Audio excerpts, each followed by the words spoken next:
This story takes place 4 years ago, and it still haunts me to this day. It was Christmas night, and my family were driving home from this fancy restaurant. I, unlike my family, wasn't tired, so the 45-minute drive seemed perpetual. On top of that, my little sister was constantly moaning about how her friend didn't get her anything for Christmas. After about 20 minutes of driving, my dad stopped at a gas station to get some cigarettes, and my sister, brother, and mother all got out to pee. I stayed in the car as I had already gone before we left. Once they all left, I decided to play a few games on my phone. I looked at the car clock and saw that 10 minutes had passed, so I immediately wondered what was taking them so long. As soon as I peered out the car window, I saw a man staring at our car. The man startled me as I didn't know how long he had been watching. What made it even more unnerving is that he had a plain blank face. No expression was shown. It was hard to make out any features as it was pretty dark, and he wasn't standing in an illuminated part of the station. He was about 5'9" and looked to be middle-aged. Once he saw me notice him, he started walking towards the car, and I'd be lying to you if I said I wasn't scared. Luckily, my dad came back with the rest of the family, just as the man took a couple steps. My dad apologized and told me he had been in an argument with the cashier. I didn't care. I was just glad that my dad was with me. I took another glance at the man outside, and he was still staring, but this time he had an annoyed look on his face.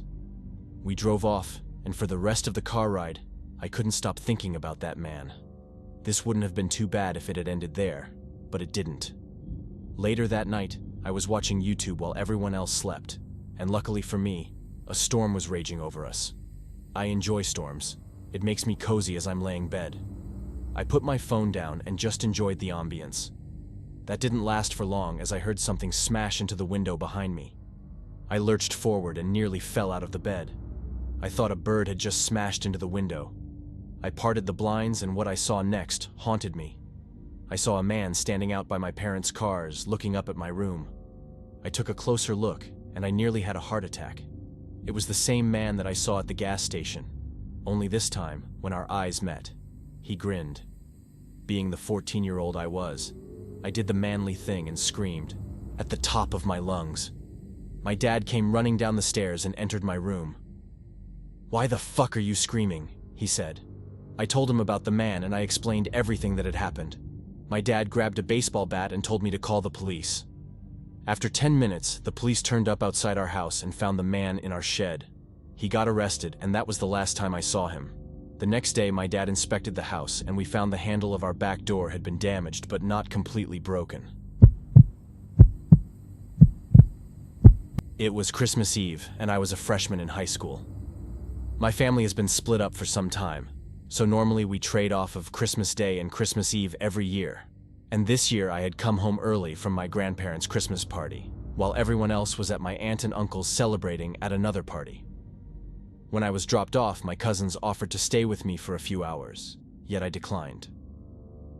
I thought I could watch some of my new DVDs and get some alone time in the house, which is a rarity.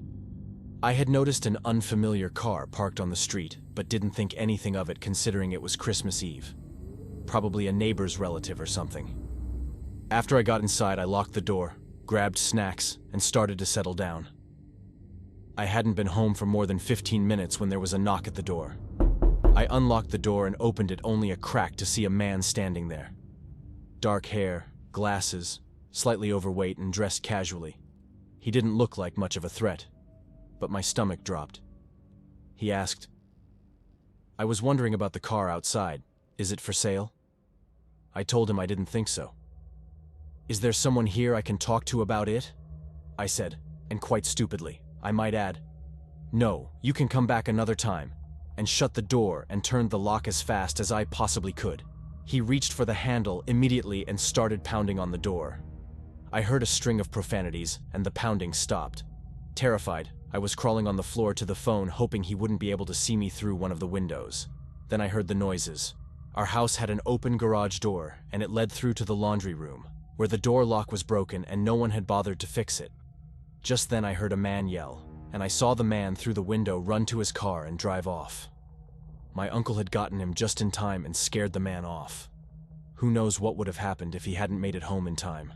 Sadly, we didn't get the plate number, and nothing ever came of it.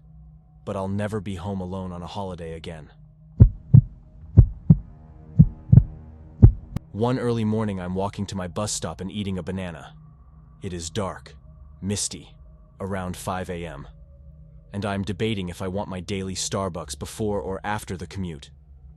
As I approach the dimly lit corner on my street, a tall man in a black mask steps out of the dark alleyway to my left. Sleepy and disoriented, I barely acknowledge him.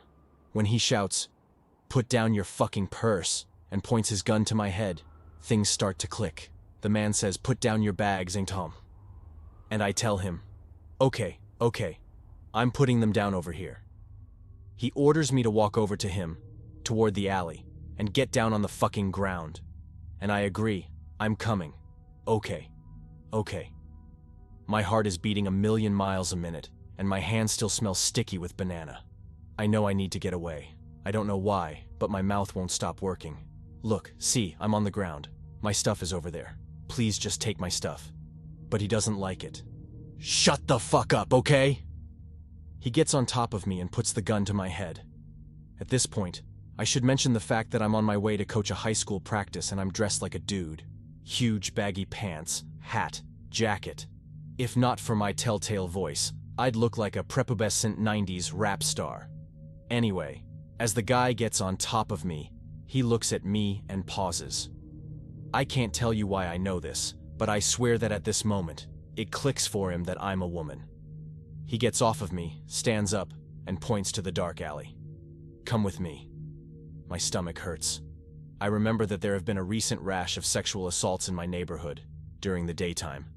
When the man points down that dirty alleyway, I yell, "I'm coming, I'm following you."